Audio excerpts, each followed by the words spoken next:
Have you ever thought to yourself, look, money's just not my thing, and then handed over your money or the investment decisions to some man like your husband or a financial advisor, or maybe even your adult children? Well, it's interesting because studies actually show that women are usually better investors than men. In this video, I'm going to explain why that is and why maybe you should be giving yourself more credit than you have been when it comes to managing your money.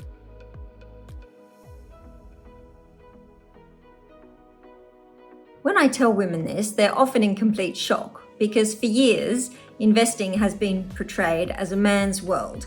We often see images of male stockbrokers or financial experts. And so people naturally assume that men must be better investing than women, but it's not true. But there have been quite a lot of studies investigating, especially with stock market investing, whether men or women invest better over the long term.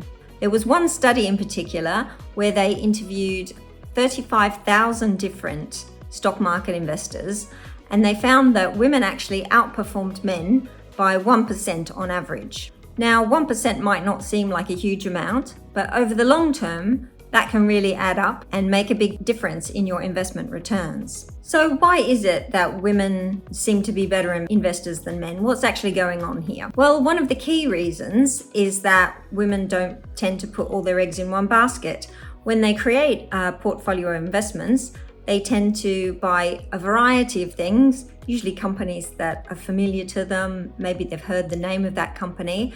And so because they're buying a variety of stocks rather than just focusing on one particular stock or one particular sector like technology, then overall their performance seems to be better over the long term. Another reason is that women do their homework. They don't assume that they know everything, and so they really research before they buy anything, and they make sure that they understand what they're getting into. Thirdly, the studies have shown that women tend to trade less. And this is really important because every time you buy and sell an investment, you're going to get a fee usually. And if you're trading a lot or day trading, then actually day traders tend to lose money over the long term. Not necessarily because they're choosing the wrong investments, but because they're spending so much on fees because of all those movements that all those costs add up and eat into their investment return. And I think it's really important to discuss this point, trading, because some women seem to think that trading is the same as investing, and it's not. A lot of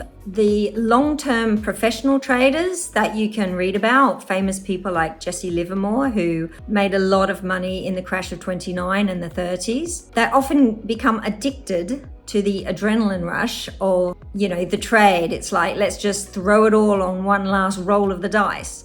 And so over the long term, they don't always do well. In fact, in the case of Jesse Livermore, although he made millions during his life, he actually died in poverty. A fourth reason why women tend to do well is because they admit when they make mistakes. And this is really crucial when you're investing, because unfortunately, nobody likes to make a mistake in anything, obviously. But the sooner you recognize that you've made a mistake and then correct it, the better off you are. And what they've found is that women are more likely to admit they've made a mistake than men are, who are kind of trying to protect their egos, and they will hold a bad performing stock for much longer than they should.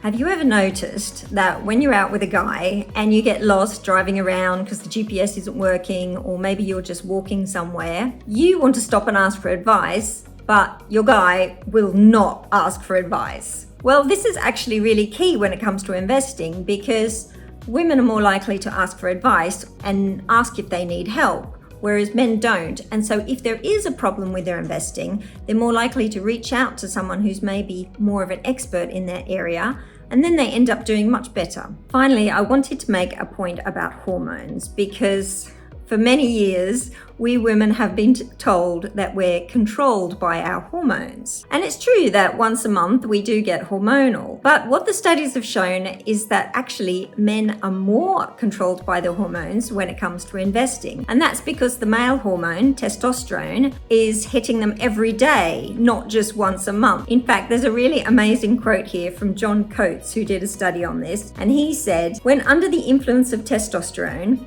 male investors, particularly younger males whose testosterone levels are at their peak, may become less rational and more dogmatic and not execute their strategy faithfully. So you can see how particularly young men, perhaps your son or a young man you know, can get very excited and very addicted to day trading and trying to make lots of money.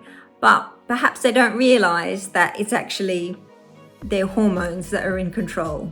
When you're investing, it's really important to be able to manage your emotions.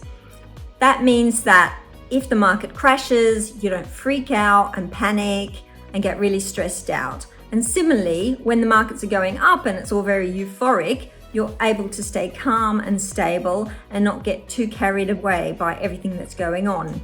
And interestingly, the studies have also shown that women tend to be more stable in this aspect, that their emotions are more stable and they're less likely to panic when there's a crash, and less likely to get too bullish or too positive about the stock market when things are going up. So if you've ever thought that you're not cut out for investing because you're a woman, then maybe it's time to have a rethink. There's lots of things that women can bring to the table when they're investing. Our great emotional stability, our hormones that affect us less often, our ability to diversify and research things well. All of that can really help you become a good long-term investor. And at the end of the day, it's really the long-term consistent approach that's going to make you money. So the evidence is pretty clear. Women are very good investors. There's tons of studies about it, and I'll put those in the description if you would like to check out some of that research in more detail.